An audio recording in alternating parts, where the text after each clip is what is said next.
What is up, lads and lady?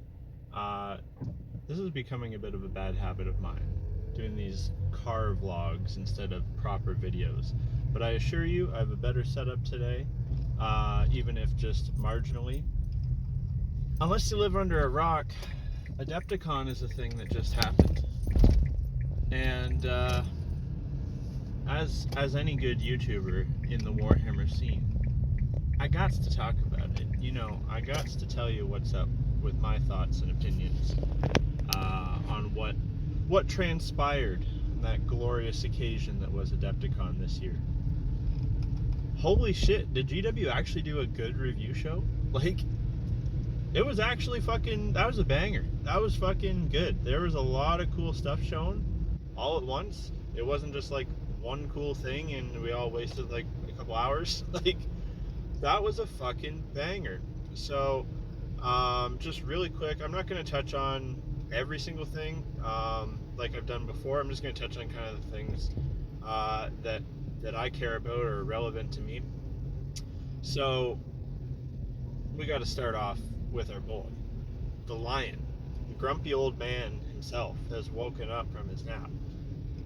The old man is snoring no longer. For some reason, I guess there's some split decision on this model. I think it's just in regards to his head because he looks older. They even said in the video, they're like, well, Gilliman was in stasis for 10,000 years. This guy's literally been like laying on a rock for 10,000 years, so he looks a little bit more worn out. Who cares? It looks fucking sick. He looks like a badass, fucking gentleman knight. And there's literally there's four head options for it, which I couldn't believe. When does GW ever? What is this new GW actually giving us options in kits again? And I think all the options are viable and cool, and it just literally just depends what you like better. If I got him, I think I would probably lean towards one of the helmeted options, but I don't even know which one because I do like both of them a lot. So I really like him. I think his pose is good. I'm very curious what they're going to do with regards to his sword because, if you watch the preview or whatever, that's not his actual sword. That's not the lion's sword. That is just some other random sword, I guess. Um, and so we're gonna have to see, like, in the lore when that comes up. Like, is Cypher gonna give it back to him? Is he gonna get it back? I don't know. Um, he might just not have his sword. Like, obviously the model doesn't have his sword, so like he just never gets it back. Because like I would assume if he was gonna get it back anytime soon, his model would have had the sword, but his model doesn't have the sword, so unless they're going to crank out another lion model in a couple months when the story progresses, I guess we're just not getting a sword or getting a different sword. But to make up for it, he has a shield, not just any shield. It's the Emperor's shield, uh, you know, from the actual Emperor. So that's pretty cool. I'm assuming you can see in the artwork of him battling Angron, it's like glowing. I bet you the shield has some sort of crazy ability. Maybe it like absorbs incoming damage and reflects it back or something. Because he's got to be able to go toe to toe with Angron. So I'm assuming the shield is going to be the key to that. Because there's nothing really uh, else about him specifically that would show that he should be able to fight Angron, who literally just like is solo killing entire starships at the moment. Like, the Lion is a boss. He's a really good Primarch, but I don't think he's like Angron, who just like solos a whole Grey Knight army on his own kind of thing. So I'm assuming it's the shield that's going to be the key to that. Maybe it's some anti-demon shield. So I do like the Lion. I think he is really good. I like all the head options for him. Um, the I'll touch really quickly on this because, of course, anybody that's in the crew, I'm assuming, I actually didn't see any talk about this in the crew Discord. Maybe I missed it. There was a little bit of squabbling going on about something else in there at the moment. But I didn't see anybody talking about the new Seraphon models. I saw those and I was like, obviously we got to recruit those at some point, or somebody's got to. Those look really, really cool. I liked the cavalry they showed for them at the last review that were those kind of smaller, more bird-like looking um, uh, cavalry units, and I liked them so much. In fact, if I hadn't just made my Slanesh Cav self shout out, I might have considered using those instead to make those. But these ones are a little bit chunkier. They're thicker. They look more like the the raptors from Jurassic Park. I don't want to call them velociraptors because anybody that knows dinosaurs knows those aren't velociraptors. That's a whole other thing. These look like they're like thicker, chunkier. So what I think I might do, and I'm split between these and another set of models for my corn crew, for the corn portion of the Crew Demons army.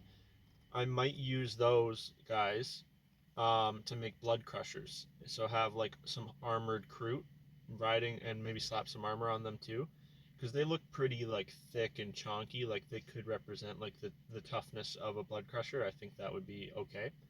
So I really like those. And then going forward, then we got 10th edition. So the trailer obviously knocked it out of the park. I was going through it slow mo earlier, and I was just like pausing it and pausing it and pausing it to see like try to see more details and stuff. That's definitely a new Screamer killer. Those are definitely new lictors. We already they showed us the new Termagants, which do look very good. It's a nice update on the kit, but I think it's close enough that if you have say you have 40 or 60 or whatever of the Termagants, hopefully not too much more. I know Tyranid people go pretty wild. I think if you got a couple units of these new ones and mixed them in, I think it wouldn't look too crazy. Like it wouldn't they wouldn't look so out of place that you would have to throw out all your old ones, let's say. So I think they look good. There's those other new gaunt type things that look like they have a little gun on their back and they were like sprinting at the Terminators. Those look cool. Um, I thought originally it might have been some sort of a new warrior variant that was fighting some Marines just before the Terminators came down. But upon pausing it and taking some screenshots, which I'll throw up now, I think those are more of the just showing more of the lictors. Which if the lictors are going toe to toe with like elite Space Marines, then like I'm assuming, they're at least fairly killy. The models look good. Like you can see the tentacle mouth there. But it was kind of blurry, like hard to see hard details with them. But I definitely think those are the new lictor models. So excited to see those. Definitely some new biovores of some sort that shot down that dreadnought. The winged thing that flew in. Originally, I saw that and I was like, oh, it's just a flying hive tyrant. But everything else in the trailer is brand new. There's not one single thing in the trailer other than like Gilliman, I guess, that isn't brand new.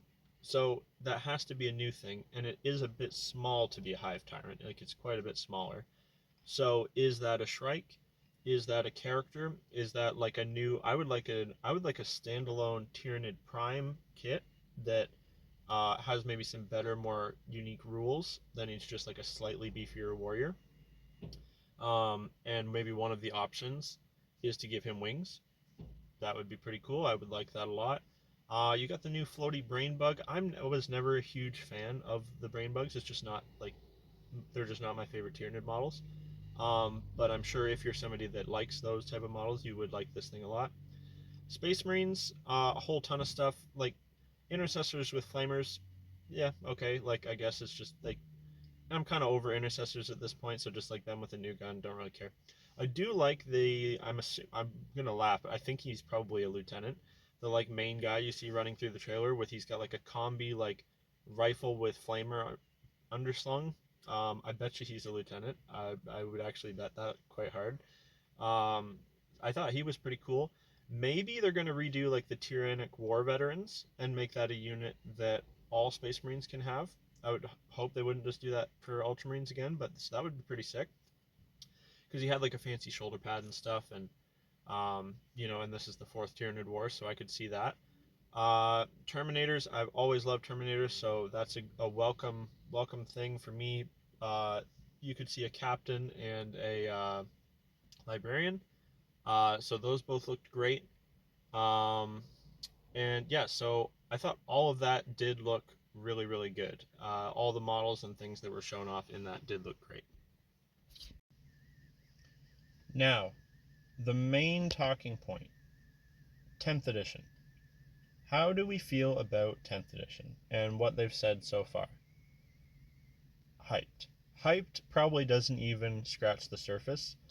I personally feel that there is a huge amount of improvement that can be done as far as rules streamlining, and it's not even really that the game is too complicated, because I think it's not impossibly complicated or anything. It's the distribution of rules, which is, I think this is the main thing that they're addressing. There's way too many books, and like if you were somebody that was just coming in, even us, like I'm somebody that plays, like I would say on average 1 to 2 times a month. In that time, almost every time something has changed. Something has, like if we always wanted to play with the most up to date current stuff, we would really struggle, to the point where what we for most of our games are doing is we're just like, hey, we're just playing the same thing as last time, okay, and we don't even bother looking at whatever the new stuff is. Even like unless it's been updated in Battlescribe, like I'm not going to check the FAQs every 5 minutes to see like, oh shit, the wording on this has changed a little bit, or the slight change to a weapon or a war gear. Like it's too inaccessible that way, the amount of books and the amount of whatever. I'm all for it, like, and I think it sounds like this is the direction they're going in, which I'm super excited for this. I firmly believe if you are spending the money and you are buying the models, which are expensive, you're buying the paints, which are expensive, you're buying into this game, which is already expensive, the codexes, the big thick codexes and the big thick rule books should be available if you want them. If you want them for the art, you want them for your collection, whatever, that's totally fine. They shouldn't be mandatory.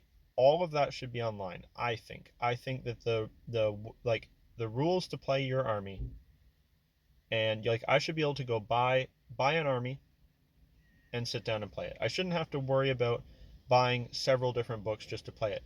Now, I think it's totally like we are in 10th edition. The rules for 10th edition are free. The rules for every army, free. If you want to buy the codex for your army, you totally can.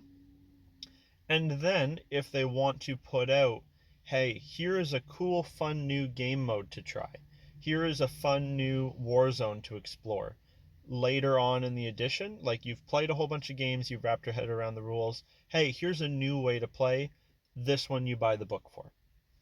Totally fine with that. Like I said, like it's a new mission, it's a new war zone, it's a new, oh, we're fighting over Armageddon for the 15th time. Here's the Armageddon rule book. And here's the changes for each of your armies, and you buy the book for that. Totally fine with that. But for every single thing, and again, and it's every single thing, and then it's all invalid within a month, and then you have to check the FAQs and everything. So if I'm already having to go and check the FAQs and the changes online for my physical book that I just bought, then I might as well just, it should just be free online anyway, and then I can just go, okay, I'm playing a game, bloop, I open up my thing, and the most up-to-date rules are already there. Not, oh, I open up my book and I've got 35 sticky notes in there because things keep changing. So this direction they're going in, really, really support it. It sounded like they're cutting down on a ton of rules. The psychic phase gone. And it sounded like psychic things are going to be like abilities or attacks or whatever that are built into your model. So like a smite is like a ranged attack for a psyker. I think that's cool too. I thought that the psychic always felt a little bit not fun. It always felt a little bit weird, like rolling for it and stuff. Like you don't see, like if you're watching a Warhammer animation or you're watching it in a game or something, it's not like the psychers are just left and right failing to cast things. Like usually if it's a good psyker, it's just going off and it's just happening.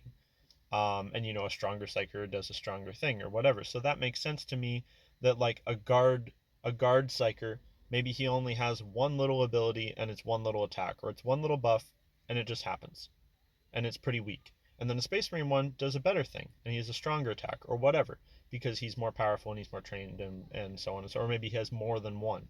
So that all sounded good to me. And like I said, so I like the models they've shown off. I like this streamlining of the game. But let me know what you think. This was just a super quick wrap up of what I thought about Adepticon. Let me know down below what you guys think, what you're excited for, what you're not excited for, what you thought of the reveals, what you liked, what you didn't like. And as always, if you want to support the channel, there's a Patreon link down below. You can check out all my work in progress stuff. I actually just got a couple new things in the mail that I'm going to be working on soon. So there'll be some fresh, hot pictures coming shortly. Let's just say that. So, as always, thanks for watching. Bye for now.